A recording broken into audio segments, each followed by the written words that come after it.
Around 3,200 years ago, the Trojan War began when Paris, a prince of Troy, took Helen, queen of Sparta. This act led Greek kings to unite and send a massive army to Troy, sparking a brutal 10-year siege. Legendary warriors like Achilles and Hector fought on opposite sides, while the gods themselves chose favorites and interfered in battle. The war ended with the Greeks' clever plan, hiding soldiers inside a giant wooden horse, now known as the Trojan Horse, which let them enter and destroy the city. These events were recorded in ancient epics like Homer's Iliad, and while archaeologists have found ruins of a city at Hisarlik in modern-day Turkey, the true story of the Trojan War remains a mix of myth and possible history.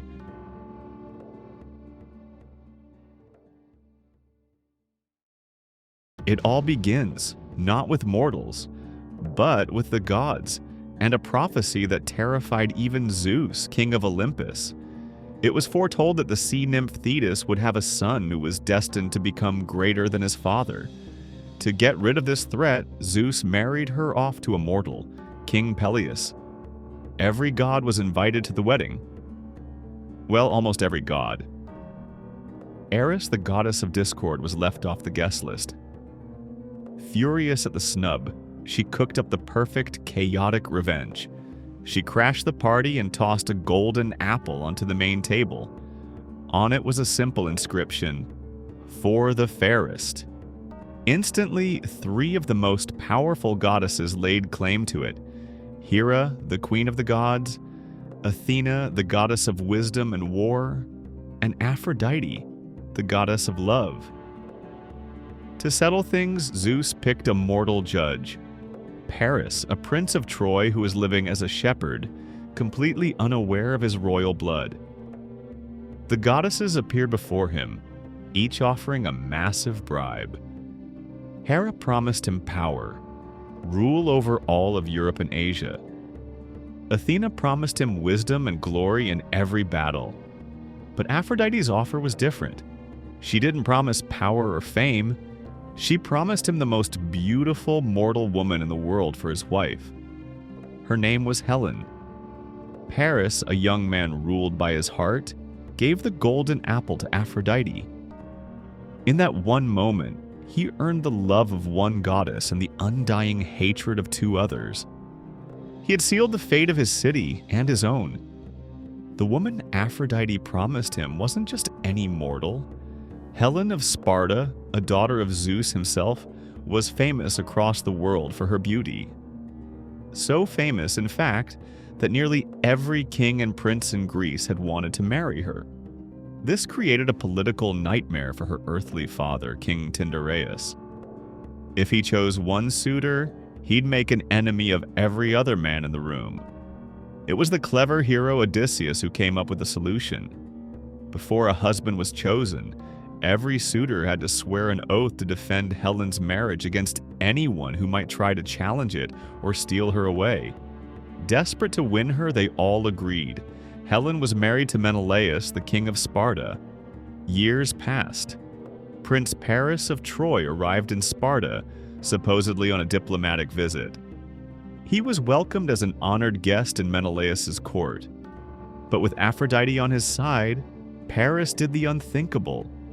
He shattered the sacred laws of hospitality, betraying his host by convincing Helen to run away with him back to the massive, impenetrable walls of Troy. When Menelaus got home and found his wife and a good chunk of his treasure gone, he was furious.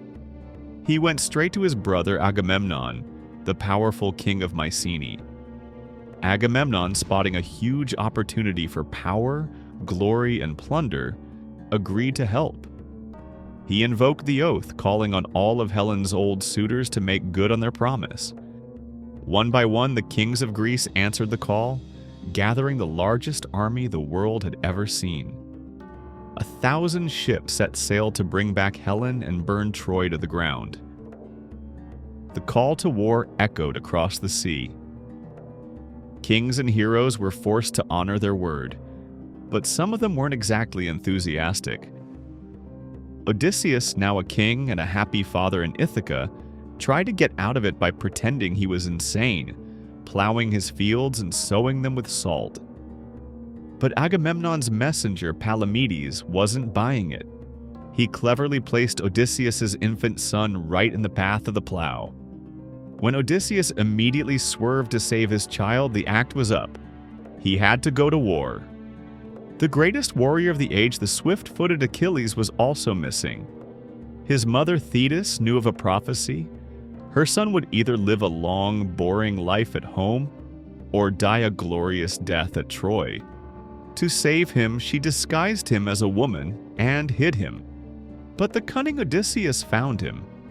He showed up pretending to be a merchant, laying out fine jewelry and dresses, but he placed a magnificent sword and shield among the trinkets.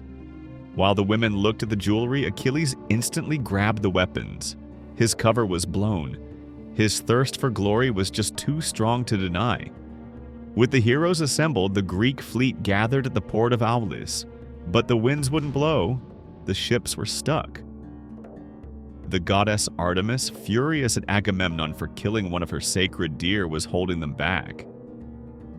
A seer delivered a horrifying message. To appease Artemis and get the winds back, Agamemnon had to sacrifice his own daughter, Iphigenia.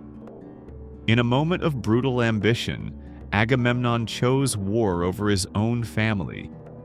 He tricked his daughter into coming to the camp, telling her she was going to marry Achilles. Instead, she was sacrificed on an altar. As she died, the winds began to blow. The Greek fleet, under a terrible omen, finally set sail for Troy. For 10 long years, the Greeks laid siege to Troy. It wasn't one giant battle, but a miserable grind of raids, skirmishes, and long, boring stalemates. The city's defense was led by its greatest hero, Hector, a warrior as noble as he was strong, a devoted husband and father fighting not for fame, but for the survival of his home. The gods themselves came down from Olympus to pick sides, turning the plains of Troy into their own personal chessboard.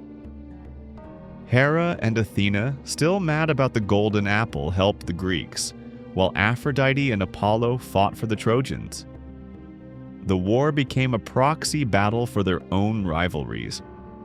But while Homer's epic is full of gods and myths, what about the city itself? For centuries, most people thought Troy was just a legend. That all changed in the 1870s, when a German businessman named Heinrich Schliemann, who was obsessed with the story, started digging in modern-day Turkey. His methods were destructive. He even used dynamite. But what he found changed history. He had found Troy, or more accurately, many Troys. Modern archaeologists have found 9 cities built on top of each other, spanning almost 4,000 years. The layers everyone points to for the war are called Troy 6 and Troy 7A, dating to the Late Bronze Age. And the evidence there is incredible. They've uncovered massive defensive walls, over 30 feet high in places, with powerful towers and gates. This was a city built to survive a long siege, and crucially, layer Troy 7A shows clear signs of a violent end. There's evidence of a massive fire, widespread destruction, bronze arrowheads still stuck in the walls, and scattered human remains. It all points to a city that fell in a catastrophic war right around the 12th century BCE, the exact time the Trojan War was said to have happened. This wasn't some isolated fort either.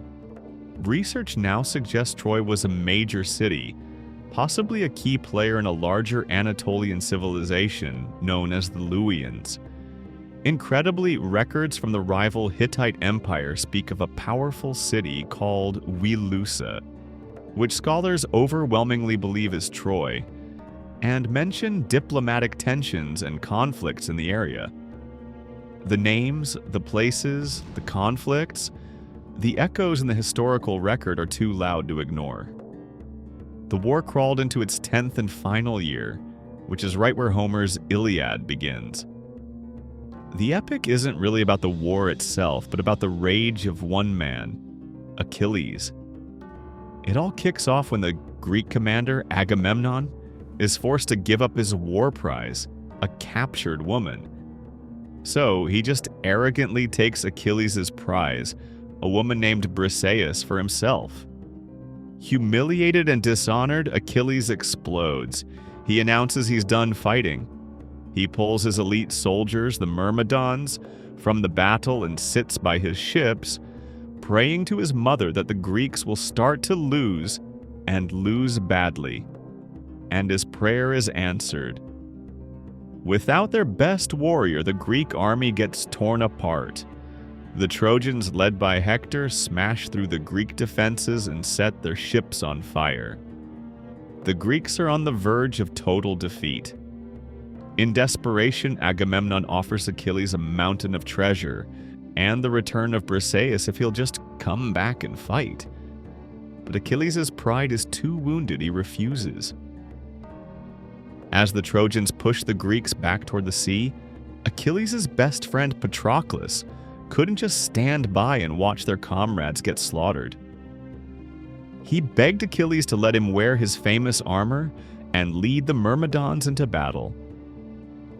Achilles reluctantly agreed, but gave him one strict order: push the Trojans back from the ships, but that's it. Do not pursue them to the walls of Troy. Wearing Achilles' armor, Patroclus was a force of nature. The Trojans, thinking Achilles had returned, panicked and ran. But caught up in the thrill of victory, Patroclus forgot his friend's warning. He chased the Trojans all the way to the city walls. There he was stunned by the god Apollo, wounded by a spear, and finally killed by Hector. When Achilles heard the news, his prideful anger vanished, replaced by a tidal wave of pure grief and rage. He let out a cry so awful it sent a chill through both armies. His mother Thetis had the god Hephaestus forge him a new set of divine armor. Achilles returned to the war not as a soldier but as a storm of vengeance. He slaughtered Trojans by the dozen, his fury so great that he choked a river with corpses. He was hunting for only one man, Hector. The two greatest heroes of the war finally met. Hector, though terrified, stood his ground to defend his city. The duel was fast and brutal. Achilles, protected by divine armor, was unstoppable. He drove his spear through Hector's throat. But his rage wasn't finished. In an act that horrified everyone, gods included, he tied Hector's body to his chariot and dragged it through the dust around the walls of Troy. For days he abused the corpse until King Priam, Hector's old father, did the bravest thing in the whole war. Guided by a god, he snuck into the enemy camp at night, alone. He walked into Achilles' tent, knelt down, and kissed the hands of the man who had murdered his son, begging for the body back. In that moment, Achilles saw in the grieving king a mirror of his own father. His rage finally broke. The two men wept together for what they had lost. Achilles returned Hector's body, and the war paused for 12 days to honor the fallen Trojan prince. The truce was only temporary. The war started again, and even Achilles wasn't immortal. Just as his mother feared, his fate was waiting for him at Troy. Guided by the god Apollo, Paris shot an arrow at the great warrior. It struck Achilles in his one weak spot, his heel, the one place his mother's magic hadn't touched. The greatest hero of the Greeks was dead, but even with Achilles and Hector gone, Troy's walls wouldn't fall. The war seemed locked in an eternal stalemate. That's when Odysseus, the master of strategy, came up with a plan of pure, desperate deception. The Greeks, he said, wouldn't take the city by force, but by trickery. They built a giant wooden horse and left it on the beach, supposedly as an offering to Athena. Then the entire Greek army burned their camps and sailed away, looking for all the world like they had finally given up. The Trojans woke up to an empty beach and the silent, massive horse. They were thrilled, believing the long war was finally over. They started dragging the giant trophy toward their city. A Trojan priest named Laocoon tried to warn them, screaming, "I fear the Greeks, even when they bear gifts." But just then, 2 giant sea serpents rose from the ocean and devoured him and his sons. The Trojans took it as a sign from the gods that the priest was wrong. They tore down a section of their own impenetrable walls to get the horse inside. That night, the city of Troy erupted in celebration, feasting and drinking, completely sure that they had won. As Troy slept in a drunken stupor, a hidden door opened in the horse's belly. Odysseus and a team of elite Greek soldiers crept into the darkness. They killed the sleeping guards and opened the city gates for the rest of the Greek army, which had only pretended to leave and had sailed back under the cover of night. What happened next wasn't a battle, it was a merciless slaughter. The Greek soldiers, filled with a decade of pent-up rage, swarmed the streets. They set homes on fire, looted the temples, and showed zero mercy. King Priam was cut down at his own altar. The women of Troy were captured as slaves. In one of the most brutal acts, Hector's infant son, Astyanax, was thrown from the city walls to his death to make sure no heir of Troy could ever rise up and seek revenge. The city that had stood for 1,000 years was destroyed in a single night of fire and blood. The archaeological evidence gives this horrifying myth a chillingly human face. In the layers of earth dated to the city's final destruction, excavators have found the tragic, tangible proof of a city that fell in a catastrophic conflict. The sack was so brutal, so disrespectful to the gods that they vowed the victorious Greeks would pay a heavy price. Very few of them would have a quick or happy journey home. The Trojan War was over, but the story was not. The surviving Greek heroes began their long, brutal journeys home. Most famously Odysseus, who would wander for another 10 years, tormented by the gods for his role in the city's fall. The Romans, in turn, would trace their own origins back to the Trojan hero, Aeneas, who escaped the burning city and led his people to Italy. Through these stories, the legend of Troy became a cornerstone of Western civilization. So, did the Trojan War really happen? The consensus today is that while a 10-year war fought by demigods over one woman is probably myth, the story almost certainly holds the memory of real historical events. The archaeology shows a great city that met a violent end at the hands of invaders around the time of the late Bronze Age collapse, a chaotic period of conflict and migration across the ancient world.